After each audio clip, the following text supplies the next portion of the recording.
Joining us now from Concord, New Hampshire is Democratic presidential candidate Pete Buttigieg of Indiana, who is at this moment running first among Democrats based on partial results finally released late today from yesterday's Iowa caucus. Mayor, I guess congratulations are in order, but as you know better than anyone, you're still waiting for the rest of the numbers, and we're going to talk about that in a moment. But let me first ask you about the speech delivered by the president. He talked about America's fortunes on the rise. The future is blazing bright. Years of economic decay are over. What do you say to that? Well, it was a highly partisan speech for a polarized Washington. A few words about an economy that he's seeking to take credit for, even though we in the industrial Midwest know that manufacturing is in recession. Then turning through a laundry list of special interest group expectations for his own base. And as Governor Whitmer pointed out, even on the area that he claims to be his greatest strength, the economy, we know the difference between an economy measured by the stock market and an economy that's actually reaching us at our kitchen tables. And this country has a long way to go and deserves a president that will actually focus on making life better for working families rather than one favor after another by way of tax breaks and the stripping down of basic protections to benefit corporations and the wealthiest. Mr. Mayor, you mentioned the partisan and the polarizing nature of the president's speech. I wonder what you thought of Speaker Pelosi at the end of the speech and what appears to be her actions ripping up the speech. What did you make of that? Do you approve of it?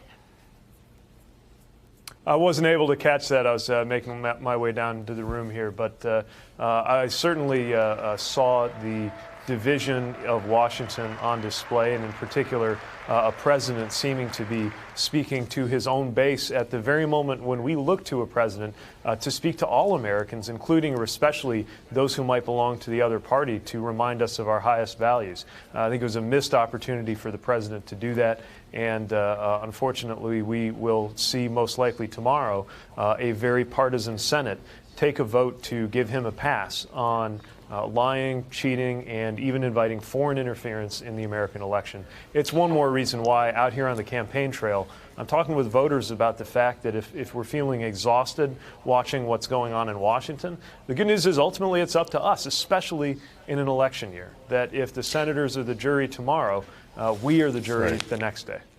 Well, Mayor, let's talk about what happened in Iowa. Right now, you're the benefactor. I mean, it's frozen in time, and you're in the #1 position based on the numbers we've seen here. But how has this altered the trajectory of the race? You've got candidates like yourself now who are in New Hampshire who may have to make some tough decisions based on information we don't have yet.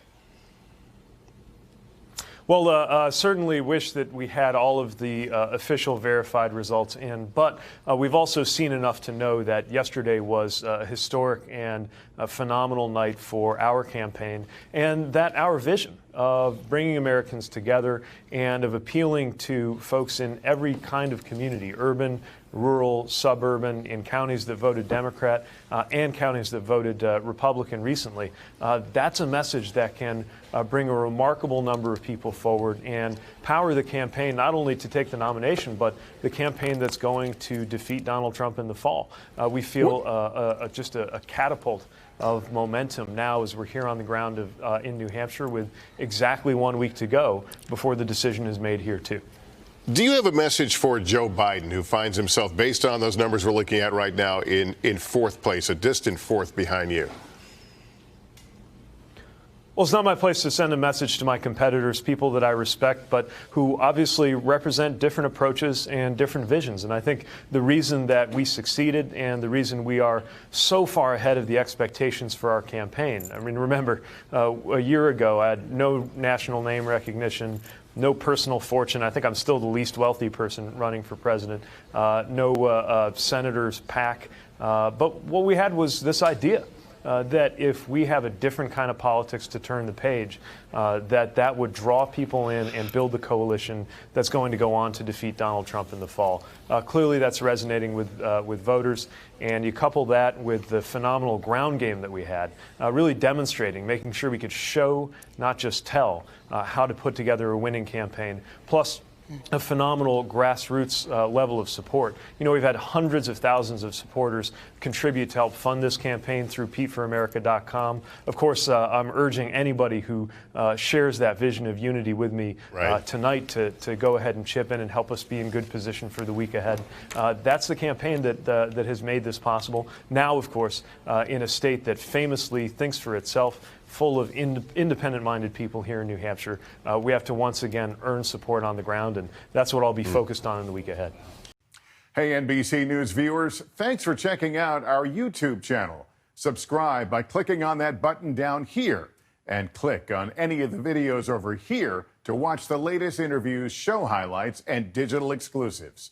Thanks for watching.